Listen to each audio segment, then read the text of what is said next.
Sebelum kita lanjut, jangan lupa like, comment, subscribe, dan nyalakan notifikasinya agar tidak ketinggalan info terbaru lainnya. Semoga bermanfaat. Kisah Nabi Harun alaihi salam.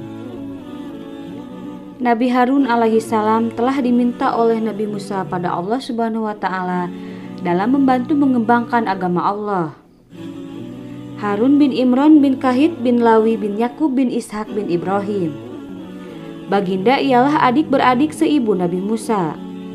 Diutuskan untuk membantu Musa memimpin Bani Israel ke jalan yang benar. Seperti firman Allah yang artinya, "Dan kami telah menganugerahkan kepadanya sebahagian rahmat kami, yaitu saudaranya Harun, menjadi seorang nabi." Harun dilahirkan 3 tahun sebelum Musa. Beliau yang fasih berbicara dan mempunyai pendirian tetap, sering mengikuti Musa dalam menyampaikan dakwahnya kepada Fir'aun, Haman, dan Qarun. Nabi Musa sendiri mengakui saudaranya fasih berbicara dan berdebat, seperti diceritakan dalam Al-Quran. "Dan saudaraku Harun, dia lebih fasih lidahnya daripadaku. Maka utuslah dia bersamaku sebagai pembantuku untuk membenarkan perkataanku. Sesungguhnya aku khawatir mereka akan berdusta."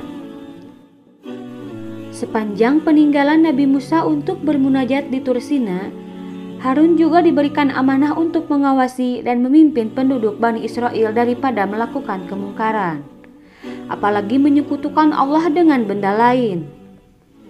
Musa pun berkata kepada Harun, "Gantikanlah aku dalam memimpin kaumku, dan perbaikilah, jangan kamu mengikuti jalan orang yang melakukan kerusakan." Bagaimanapun, sepanjang kepergian Musa ke Tur Sina, berlaku ujian terhadap Bani Israel. Sebagian mereka menyekutukan Allah dengan menyembah anak lembu yang dibuat dari emas oleh Samiri. Mereka menyembah patung lembu itu yang terpedaya dengan tipuan Samiri yang menjadikannya sehingga bisa berbicara.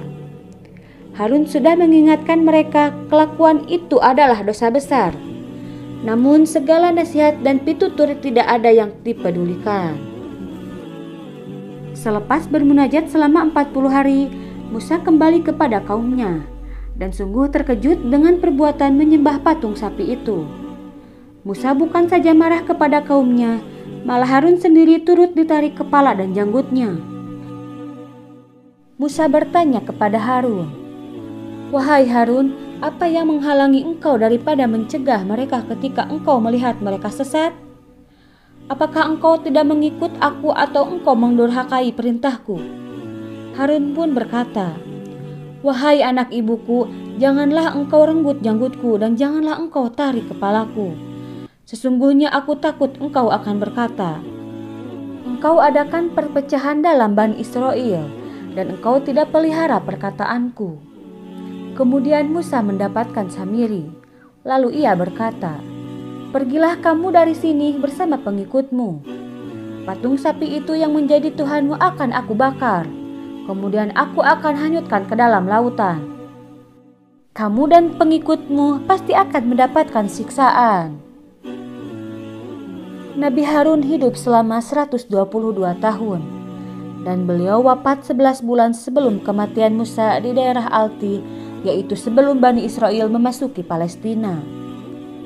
Mengenai Bani Israel, mereka memang pembangkang, banyak bicara dan sukar dipimpin. Namun dengan kesabaran Musa dan Harun, mereka dapat dipimpin supaya mengikuti syariah Allah, seperti terkandung dalam Taurat ketika itu. Selepas Harun dan Musa meninggal dunia, Bani Israel dipimpin oleh Yusya bin Nun. Namun selepas Yusya mati, lama-kelamaan sebagian besar mereka meninggalkan syariat yang terkandung dalam Taurat. Malah ada kalangan mereka yang mengubah hukum di dalam kitab Taurat, sehingga menimbulkan perselisihan dan perbedaan pendapat, akhirnya menyebabkan perpecahan Bani Israel.